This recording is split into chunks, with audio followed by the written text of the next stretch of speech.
Today's guest is a former NHS doctor turned serial entrepreneur.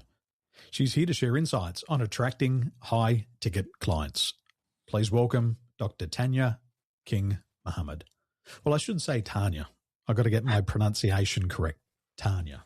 Thanks for joining me. Tania. Oh, thank you. You've actually pronounced it really well. Like, a lot of people call me Tania in the UK. And so I always tell them, look, it's Tania like lasagna, and everyone seems to remember that. So, yeah. But thank you for having me. It's good to meet you. My pleasure. My wife and I, we're coaches and we're consultants. And we started our business and we thought we were going to impact the world. And we thought we were going to have all these hundreds and thousands of people into our programs. And so we started to build masterminds and put people in there, and we started to have more headaches than ever. And I said to my wife, I don't want these cheap customers. They message me all the time. And I had many experiences, and I came to the realization that you want to work with people who are rich, people who can afford your program, who are going to pay you what you're worth, and your life gets really good really fast. And the only question is, how do you do that? Yeah, well, this is what I do day in, day out as a high ticket sales expert and mentor and strategist. I really try to break through the norm and show my audience and my clients that actually what they've been taught or they've been told by other gurus on the internet is actually doing more harm than good in terms of their business growth, in terms of their income, in terms of the caliber of clients that they attract. A lot of people are, let's say, told, indoctrinated that when they're starting out in business, they need to start low and then go high with pricing, with kind of caliber of client that they want to attract. And that's just doing them, their work, their income, their impact a massive disservice, because when you start low, yes, of course, you can get some great clients who go all in and do all the work at whatever price point. Don't get me wrong with that. But when you go to the other extreme, which is what I teach my clients to do and what I do, which is attracting premium paying clients, you're attracting people who are serious about doing the work. They're serious about getting results. They are in it for getting results. They are paying you for speed. They're paying you for convenience. They're paying you for reduced risk in terms of their time and money spent. If you are the expert, then you are the person that's going to get them from A to B. You're the person that's going to solve their problem. So, I mean, there's a lot that goes into this, but it's actually not as complicated, and it's certainly not as hard as a lot of people think it is. It's actually, and this is statistically proven in various publications, that it's much easier, it costs you less time, it costs you less money to sell high ticket offers than it is low and mid ticket offers. It takes the same amount of effort in terms of creating the container, in terms of creating the program, or however you structure your work and your services. But ultimately, it takes at least the same time and effort, if not less, to sell high ticket offers than it does to sell low and mid ticket offers. So why would you not want more of that ROI on your time and your effort spent through attracting high ticket, high paying, premium paying clients than attracting clients who maybe aren't all in and who maybe won't go and do the work? So, I mean, we can dive into how to do it, but I would say the biggest thing that I work on with my clients is actually working on their psychology and their mindset to realize, actually, I can do this. I am worth this. And actually, oh my God, once they've done the work, then the results come thick and fast. They come really quickly. My wife and I, we used to live in Dubai, and we both worked for Emirates Airline. And we used to do these flights. And what was fascinating was you would fill up economy class, you'd fill up business class, you'd fill up first class. You would serve your economy passengers, and they would complain about the service from start to finish. If there was something for free, they would want more of it, and they would just keep asking for more, more, and more. And at the end of a flight, let's say we went from London to Dubai, Dubai to London, if you had served economy class, you would get off the aircraft looking absolutely wrecked. They took everything from you. They took your soul. But if you were one of the first class cabin crew, somebody who's just paid $20,000 for their flight, The first class customers would get on and they'd say, Tania, here's what I want you to do for me today. Wake me up 30 minutes before we land into London and just bring me an espresso. For the rest of the flight, don't interrupt me. They don't care about the champagne. They don't care about the caviar. They don't care about the sleep suits. Just leave me alone. Mm-hmm. And the first class crew would get off the aircraft and they looked like they just got out of the salon. And in that environment, you would see that the cheap seats always gave you hell. Mm. But the people who paid a premium, they were well behaved. They smelled a lot better. They always said please. They always said thank you. And they never asked anything more than what the offer was. No discounts, no buy now bonus, no reduce your price. They pay the premium and they're proud of it. Yeah. And we had that coming into business. And we had our first cheap clients. And I said to my wife, we've got to take this business first class. They're the right ones to have. Yeah. But a lot of people are scared. Before we get into some of the how, take us back to your early days, because you're a doctor and you've got out of a serious profession and you've started multiple businesses and you're doing really well. What was it like before you got into business? What was life like back then? Yeah. Oh my goodness. It feels like a long time ago, but actually it wasn't. I only left the NHS five years ago in January. So it's not actually that long ago. Yeah. So going back to being in the NHS, I mean, I thought I was earning a decent wage at the time. Now I look back and I'm just shocked that someone who goes through all of that education and all of that expense to study for years and years and years, decades of dedication to a public service like the NHS, it's actually, I mean, it really needs to go up for NHS staff. I mean, yeah, we all know the NHS is under-resourced. I mean, that's one thing that I can talk about. I was struggling financially as a doctor because the income that I was generating wasn't enough to pay for my lifestyle on a monthly basis usually. So that was one thing. But from a work perspective, life was really stressful because as a doctor in the NHS, because I wasn't working private yet, because I hadn't been able to get to that stage where I could work privately, because it's so under-resourced, you're often the only radiologist. So I'm a radiologist. You're the only radiologist in the hospital in out of hours times, like in the evenings, at night times, on weekends. And that just became so stressful to have the constant demands of, I need this scan, I need this, I need this. And you're trying to focus on your patient, which is me looking at a screen kind of to diagnose what's going on. And the amount of pressure and responsibility that you find on yourself as a doctor in the NHS is immense. It is huge, as I'm sure you know. And that really weighed on me and my mental health and my relationships and my happiness. Like, I was not a happy Tania back then as a doctor. And for years, I can look back now and I can recognise that years and years and years, I was really unhappy. I used to run home into the arms of my husband, just saying, I just can't do this anymore. It's too stressful. There is too much on me. I'm a very conscientious person.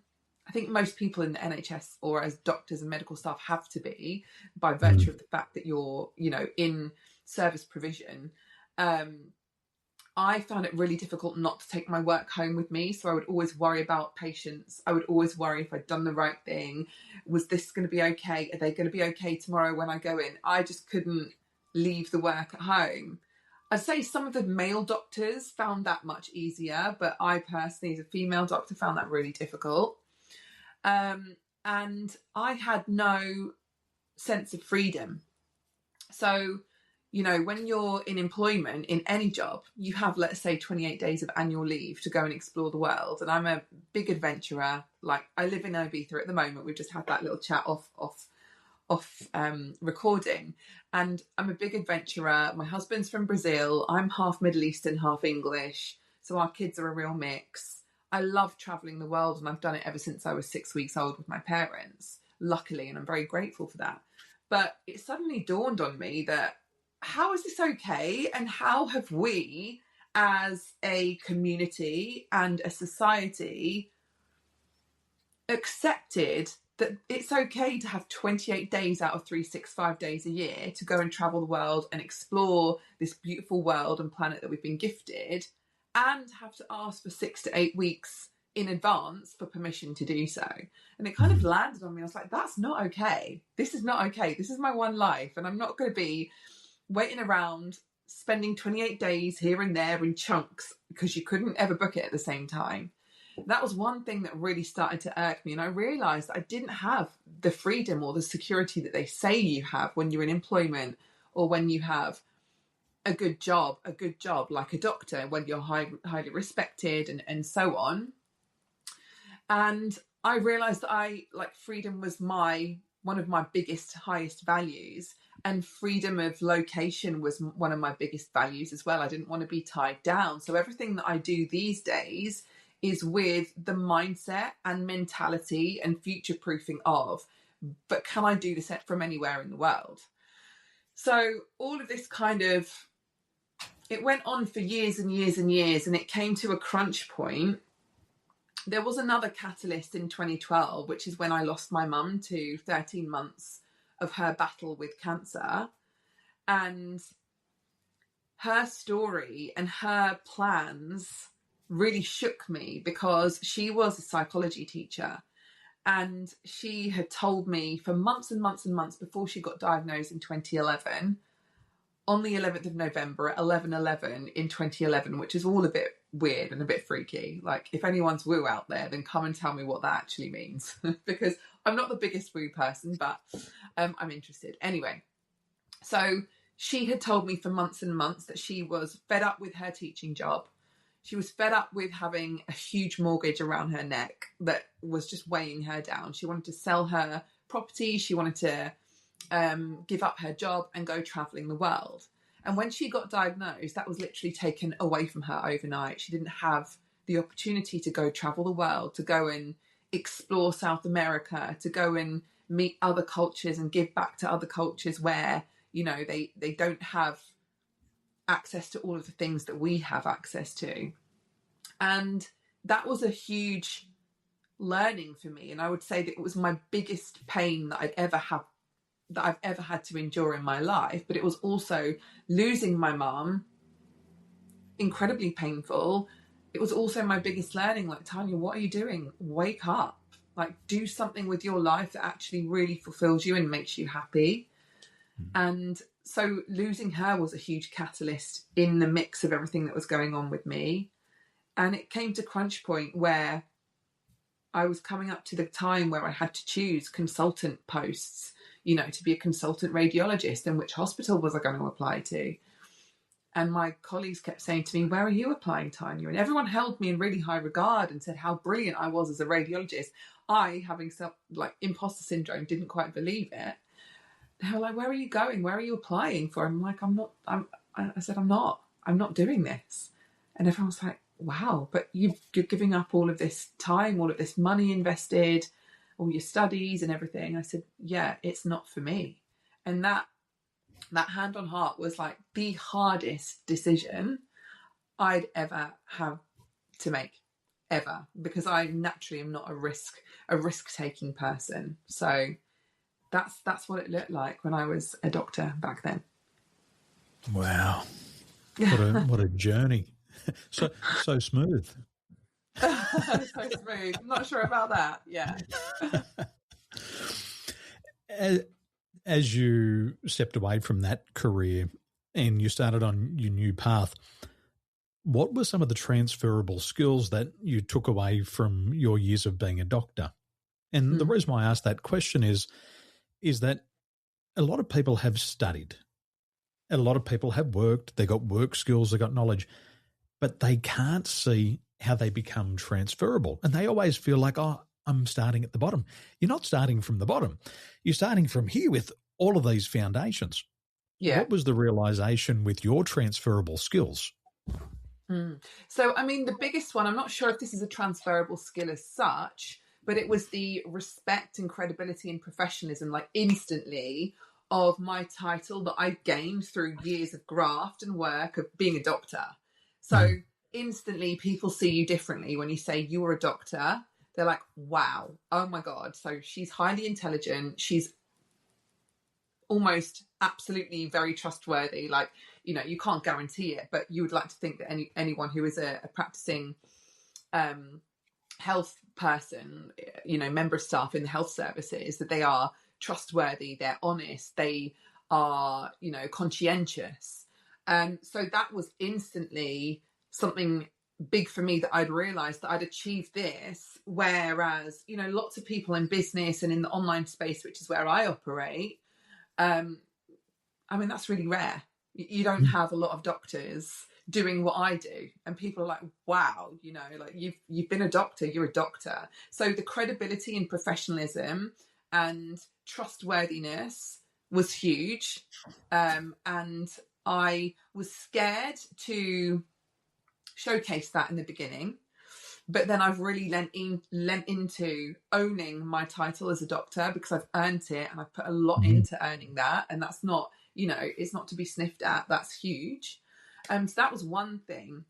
The second thing, we all know in business, if you're serious about growing an empire and a legacy, you have to be able to make fast decisions, and you have to be able to prioritize in order of importance in terms of where you're spending your time, your attention, your budget, your spend, your focus, and your energy. And because I was in highly pressurized situations as a doctor, as a radiologist, in the reporting room with hundreds of people asking me for different things and hundreds of different patients in front of you, you learn to prioritize and make fast decisions very quickly. And one of the things that I teach my clients is, if you want to be successful people make fast decisions. They don't sit on the sidelines waiting and watching. They make a decision based on, is this going to get me closer to my goal faster or not? Is it going to distract me from my goal or not? And they'll be able to act on those decisions quickly. And so coming from that environment of being a doctor in a highly pressurized situation, work environment, that was a huge transferable skill. And yeah, I would say being a people person, you know, you have to be a people person as a doctor. And that really shines through in my work. That's one of the things that people comment on day in, day out. Like, Tania, you're so sick. Like, you've achieved a lot and you've done a lot. And in some ways, what you've done is awe-inspiring. And that makes me really humble. And, you know, I don't take that lightly at all, because no one's given this to me. Like, I've had to work hard for it. My husband's been an incredible support. He's been my number one mentor, I would say, like from day one. He was the one that believed in me and said that I could do it. But what my clients, you know, love about working with me is I'm a real people person, and I'm really here to help and support them and to help them get results.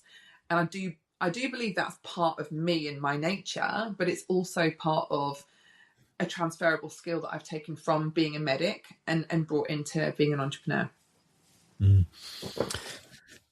Ethics. And that's what I love about doctors. They have ethics and they have a creed. The doctor's creed is Primum non Nocere. And that means never knowingly do harm. And so when the doctors do anything, if they live with that creed, they're going to do the right thing by the patient.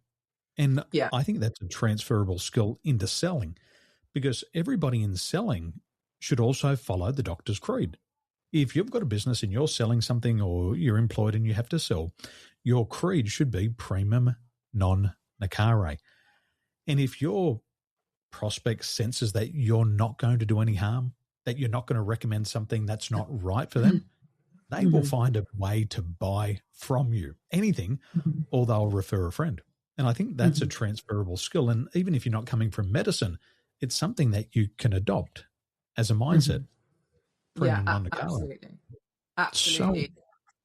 Yeah. I mean, I've written a book, so I've got a number one bestseller called The High Ticket Method, which is all about selling premium, but in an ethical way. That's actually on the front cover. It's all about doing this in an ethical way, steering away from the heavy bro marketing tactics that not a lot of people enjoy, not a lot of people love using or being on the receiving end of. And so the High Ticket Method, my book and my work is all based on the High Ticket Method. It's really about making sure that the sales process feels like a win-win, both for you and your potential client, but also then it's about the delivery as soon as they've paid you. It's about what happens after the sale. And funnily enough, I'm starting a brand new program, which I'm really excited about. I think we start next week, and it's called the Premium Buyer Experience. And I've designed this because I see so many people, entrepreneurs, really missing the mark on where they're leaving hundreds of thousands of unclaimed sales and income on the table because they're purely not focusing on what the client experience looks like during the working relationship, during the onboarding process, excuse me, during the offboarding process. And people are shouting like really loudly about, I can make sales, look how many sales I've got, I've made 20 grand in sales this week and all this and that, which is great. And I'm here for that. I'm here to talk about the money as well. I'm not shy about talking about how much I make or how much my clients make. And that's what makes it fun. But ultimately, I'm not here just for that, despite the fact that I'm a high ticket sales expert.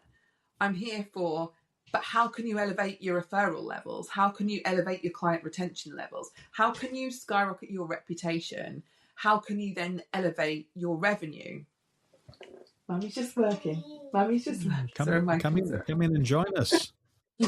Mummy's just working, okay? Hey, sweetheart, right, how you doing? Mummy, yes. Let's play Roblox and it's not fair. Okay, ask her to share it with you then, please. We're on like kids' holidays here for these 2 days, which I only realised on the weekend. So where was I? So one of the key things that is really important, which comes back to what you were saying about, what we believe should be the philosophy of someone who is selling something in a business. Yes, focus on the sale, focus on sharpening up your sales skills. I'm all for that, but also focus on the client delivery, focus on the experience, because I've got incredible retention rates with my clients, and it makes the sales just so much easier. It makes you scaling your business so much easier instead of spending all of your time and budget when it comes to marketing spend on trying to find new leads, which of course we know is really important and we need those every week, every month. But what's really going to make sales and scaling your income like even easier is focusing on your client experience, your client delivery, your retention rates, your referral rates as well. So yeah, I just wanted to add that in based on what you were talking about just now. I think doctors are the best salespeople on the planet. And the reason why I say that is they have a 3-step process. They do an examination. They ask needs-based questions. Yeah. Based on the questions, they run a diagnostic. And that's what you were doing is you're analysing data, and if you've got the data, you can make a decision, but only once you got the data. So they do an examination, they do a diagnostic, and then they offer a prescription. The doctor doesn't need to oversell. The doctor says, this is what came up in the examination, this is what we detected, and this is my prescription on how to fix it. They don't offer you an alternative. They tell you what's best, and they say it from authority. Here's my title. This is my specialization. Do this, you're going to survive. You're going to get one step closer to better health. And that's it. 3 steps. And I have been to so many doctors in my life, I have never asked a doctor for a discount. I would not dare to ask the doctor for a discount.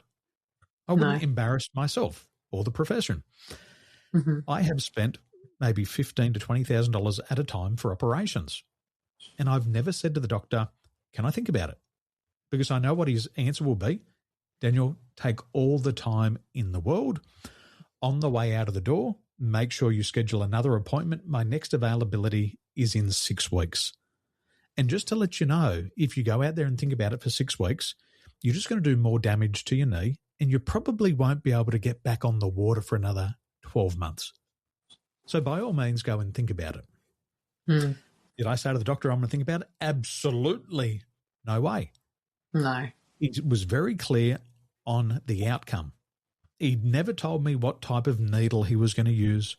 He didn't tell me the gauge of his stainless steel knife. He didn't tell me the temperature in the operation room. He just focused on the result, which wasn't you're going to walk out with a fixed knee. It was, Daniel, 12 months from now, you're going to be back on the water. You're going to be stronger. You're going to be a better competitor. You're going to be further ahead than you are now. That's what I want. There's my $15,000. Give me the operation. Yeah. And the doctor would make it very easy to buy. Tell me a date. Would you like to have your operation this week and get back on the water earlier? Or we can schedule it for 3 or 4 months from now and you can be on the water sometime next year. Give it to me now. Sign me up. I'm in. And that's why I say doctors are the best salespeople. They have a creed, primum non nocere. They do an examination, a diagnosis. They offer a prescription with authority. And it's take it or leave it. And they utilise supply and demand in there as well. Like if you leave it, it's not going to be available in 6 weeks' time and you're going to get worse. Yeah, absolutely. I love that. I've never actually thought about it like that. I do talk about using a diagnostic process in a sales conversation, whether it's in the DMs or on a sales call. But I love what you've just brought up there. I looked at doctors and how they were selling when I started my coaching business because I had that frustration. And the frustration was if I got rejected from a successful people and they didn't buy my program, I actually felt good because they were really direct with me. But when I was getting rejected from people who were broke and had no money, it hurt so much. And I couldn't believe that people were saying no to me. And it hurt. And I go, I've got to figure this out because my sales cycle was taking 6 months. I'd walk the street, knock on doors, follow people up. Hey, it's Daniel, just following up. And I was thinking to myself, I'm actually lowering my authority because I'm calling you back. And every time you say, can you call me back in 6 months? It makes me look desperate. Eventually, I kind of figured it out and it went from 6 months to 6 weeks. But I thought after 6 weeks of following people up, there's no money to be made. There's nothing. I've given everything away because I'm a coach and a consultant. And they always say, can I pick your brain? And I'm giving it away for free. Yeah. And then I got smart. That's when I said, how do doctors sell? Examination. I asked better questions. And not all questions are equal. You got to ask the right questions. Then I started to use diagnostic tools. And in my field, we're dealing with profiling assessments. We're having a look at health assessments. And once I had that, I knew what the root cause problem was. And then I could prescribe based on data. And my sales cycle went from 6 months to 6 weeks to 6 hours to 6 minutes and from 60 minutes right down to 6 minutes where I could meet somebody, run the diagnostic. This is the root cause of the problem. We're going to fix that. This is the program. I'll have it now. Prices didn't go down. Prices all went up. And I felt good. And I'd say to my wife, I'm happy to get rejected from successful people, but the broke ones, that hurts. Let's just focus on the premium clients. And it was a transformation. But that's a concept. But you've also got to be walked through. And I know this is where you specialize, is you give the people the details on how to do it, on the right order and the right sequence. Some of your clients, what are the transformations that you're seeing? They come in, they don't know what to do, they leave with high-ticket offers, selling on the first floor. What does life look for them? I mean, all sorts of results, 3xing their income within, I'd say 12 weeks, 10xing their income within 6 to 12 months, going from having burnt everything down in their business and starting again to attracting clients who are paying them fees like £30,000, adding £10,000 to £20,000 per month to their baseline monthly recurring revenue in their income each month. So it's, there are big things that are happening. And it's interesting when I have conversations with people who believe that maybe it's not for them, or maybe they can't do it, or maybe it's not applicable to their niche or their business model. And I guarantee any niche, any business model, you can bring in high ticket offers. You can start selling high ticket offers and bring more premium clients in. I always use the analogy of, we all know that we can go to a supermarket at Christmas time and buy a Christmas hamper, which is nice. But Fortnum and Mason have, I don't know if you've heard of them, they're a huge like luxury department store in London, in central London. They have a Christmas hamper that you can buy for something around £6,000. And this is just a great example that I use to say you actually can add a premium offer and start attracting premium buyers and premium clients into any business model in any niche. It works. And I've seen so many people, so many different clients utilize what I teach to make this happen and make it their reality too. So if anyone's sat here wondering, yeah, but this is my niche, this is what I want to do, or this is what I'm currently doing, but it's not going to work for me, I want you to question that. And I would say that it will. Just be open to applying these strategies that we're kind of touching on today in this conversation, and just think about the £6,000 Christmas hamper that Fortnum and Mason sell at Christmas time. Because there's obviously a market for it. There are obviously people there ready to buy. So I've forgotten what your question was now, Daniel. I've gone off on a tangent.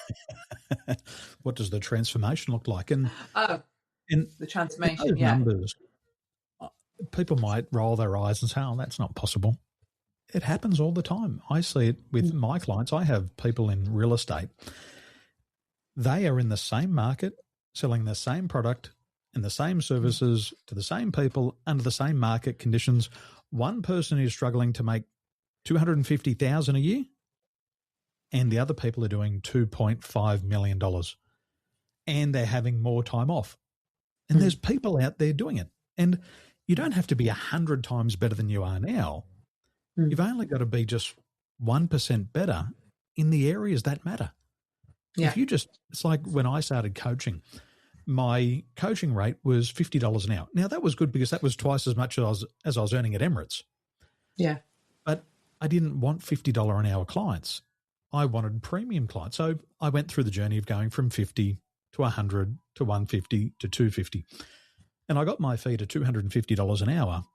And I thought to myself, these clients are at $250 an hour are easier to deal with than these $50 clients.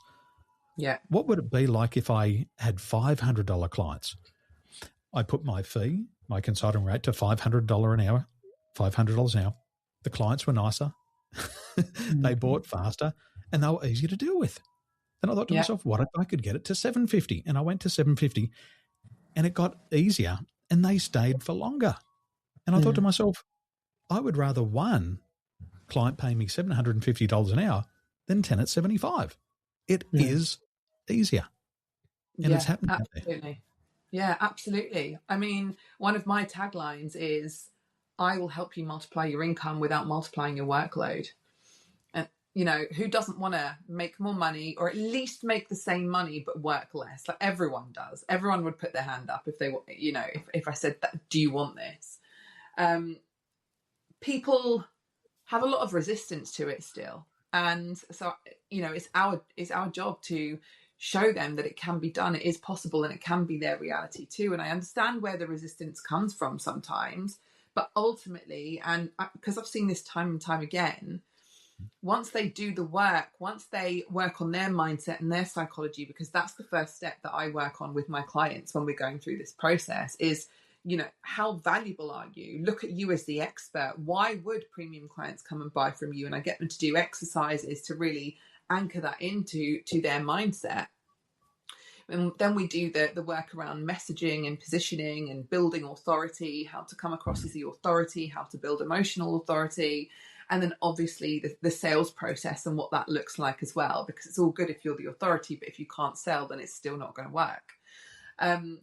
Once they do the work and once it stretches them, once it expands them, once it feels uncomfortable, but they do it, they get beyond that and they start to see the results happening. And they say, Tania, do you know what? This is actually working. Like, it's actually my reality. And I can't quite believe that this is happening. Like and it sounds crazy to say this, but clients come to me and say, you've literally changed my life.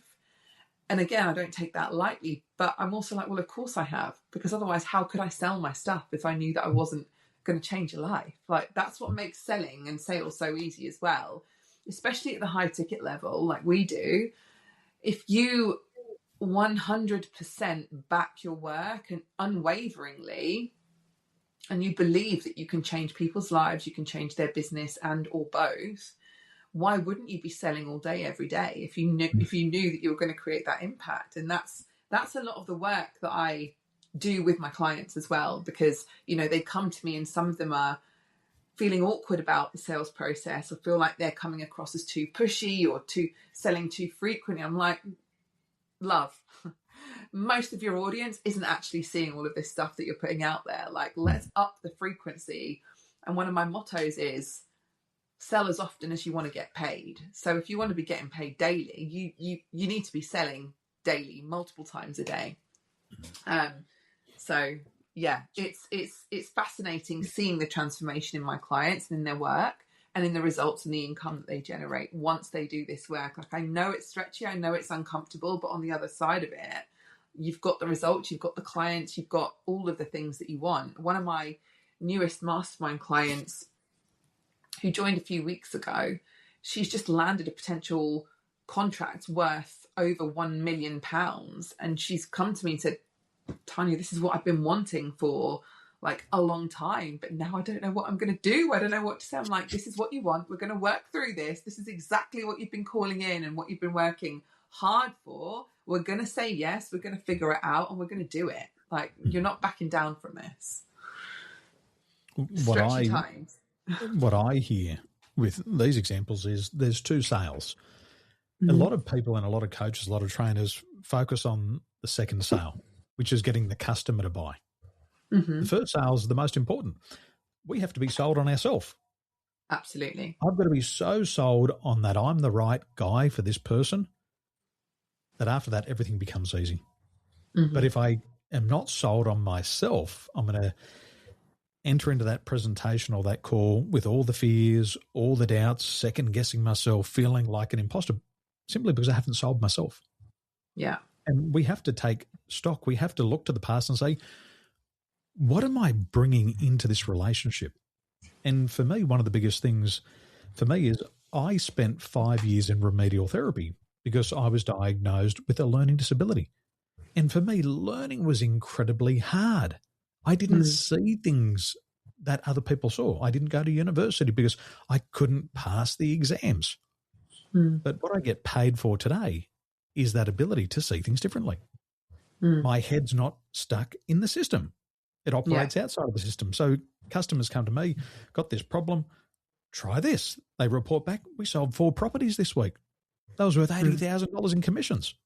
And it was because my eyes see things differently. But we've got to understand that that's part of our superpower. That's one of our talents. And we've got to be sold on it. Having a learning disability was my greatest gift because it forced me to go out and study harder than everybody else. And now I can bring more value. But we've got to be sold on us first. And I think we can learn all the closing lines from books. We can figure out all the pricing strategies. But if you're not sold on you, that's going to be the biggest obstacle. And you've been in medicine. I'm surrounded by doctors. And everybody in the medical field knows a dentist can't extract their own tooth. A brain surgeon can't operate on their own brain. You can't overcome your own mental blockages. You've got to have a coach. You've got to have a guide. You've got to have a mentor. And that's what they get from you, somebody who has a higher level of belief to lift them up to that new frequency to say, hey, you know what? It's possible. If others can do it, you can do it. If I can do it, you can do it.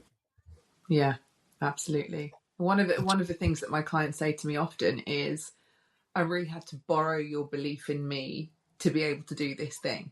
So you've hit the nail on the head. Yeah. And then the same thing happens with their customers.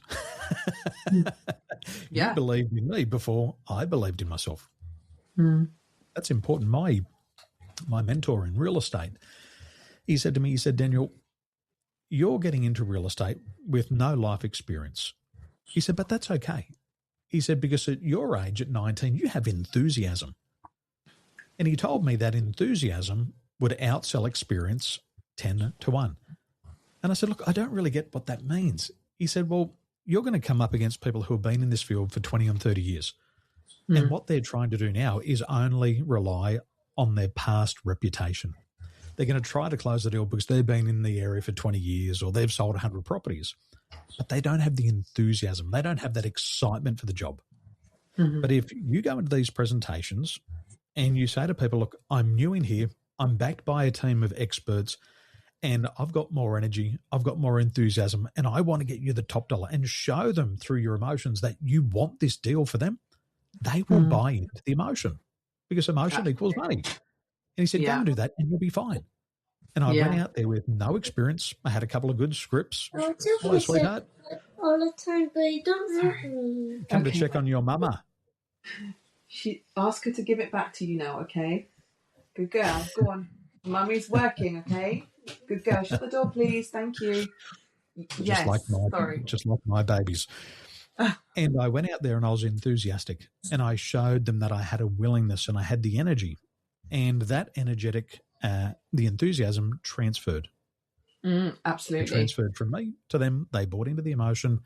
I got them the deal. I worked harder than everybody else, and it worked. So if you've got a good strategy and you've got the excitement and the enthusiasm, if you're starting out, that is your competitive advantage. And the other thing that we forget in a commoditized world, I can get petrol from 30 different petrol stations around the UK right now for the same price. Yeah. But in my business, you can only get Daniel here. You can only get Tania here. You can't get us anywhere else. We're not a commodity. No, absolutely. And I love that. And that's the trap that people fall into when they start to compete on price, when they start to look at their quote unquote competitors and think, well, they're doing this. They're maybe better than me. I'm going to have to compete on price point. I'm going to have to put in all the things that they're putting into their services. That's what drives people's price points down. And that's what gets you or your services or your offers seen as a commodity. But when you are, for want of a better phrase, a category of one, or when you step into what I call an arena of one, where what you do and how you talk about it is so unique, even though there are other people that teach high ticket sales, like, let's face it, I'm not the only one. When you do how you do your thing in the only unique way that you can do it, and you communicate that and you market that through your messaging, positioning, your authority, and through your unique IP and methodologies, like the high ticket method, for example, then you get to stand out as someone different, where there is no competition. So you don't then fall into the trap of commoditizing your services and your work, because you're constantly comparing to everyone else, and your ideal client will be comparing you to everyone else at that level. That's a really dangerous place to be. And in everything that I do in business, you know, I've got 2 property businesses. I've always made sure that our properties on the short-term rental market stand out from everyone else's, because then we get to charge more. You know, I've made sure wherever possible, and we can't please everyone, but wherever possible, the reviews are great, by looking after our clients and having that great client experience, because then you don't become a commodity. You become a nice to have, not a, I'm going to go and look for you become a nice to have, but also a must have, instead of I'm going to go and look for the cheapest option. Like, if you are trying to compete on price and trying to compete on service delivery with your competitors, that's a really dangerous place to be. And that's not where I play at, which is what we're speaking about now. You know, you become a category of one, you become someone who is like I need to work with this person, rather than, okay, there's 10 options in front of me and I'm going to choose one of them. If someone ever says to me, I'm considering working with you, Tania, lasagna, or I'm looking at 3 different masterminds and one of them is your wealthy mastermind, I know that I've got work to do. I know that I need to up my game when it comes to authority, positioning, messaging, being seen as the expert in my space. Because if I'm seeing as a competitor to other people in the industry, then that's a dangerous place for me to be in. A friend of mine recently was diagnosed with stage 4 laryngeal cancer. Oh, and I'm sorry. He tried to figure out what's the best option for him in healing. And so he made a couple of phone calls, had a couple of appointments with different doctors, and he found a doctor that he really liked in America and who was offering a new form of treatment. And the doctor said, this is the treatment, this is our expected outcome, this is the price.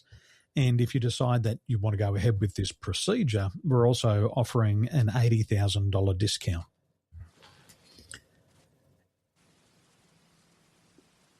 And he said, okay, thanks for your time. I'll call you back. And he was telling me the story, and I said, just out of curiosity, he offered you an $80,000 discount. That's a big discount. Why didn't you buy? And he looked at me, he said, Daniel, this is my life. And he said, I want the best treatment. And he said, the moment that I heard that was an $80,000 discount, that doctor lost all of their credibility. Yeah. This is my life. Value. Yeah. I expect to pay a premium to live. And I would have paid the full price, but they offered this discount and I wanted to run. And I was fascinated. I thought, so interesting. Now, Tania, Lasagna, a lot of people want to grow their businesses, and I'm sure they want to know where they can connect and follow you. Where's the best place for them to start following you, and how do they connect? Yeah, so come and find me on Instagram. We are at Freedom with Tania with an there's a hand there. At Freedom with Tania. Mummy's nearly finished, okay? At Freedom with Tania, or come and check out my website, TaniaKingMohammed.com. Excellent. Tania, thank you so much, sweetheart. I'm going to give you your mama back. You have a lovely holiday and you enjoy the sun there in Ibiza.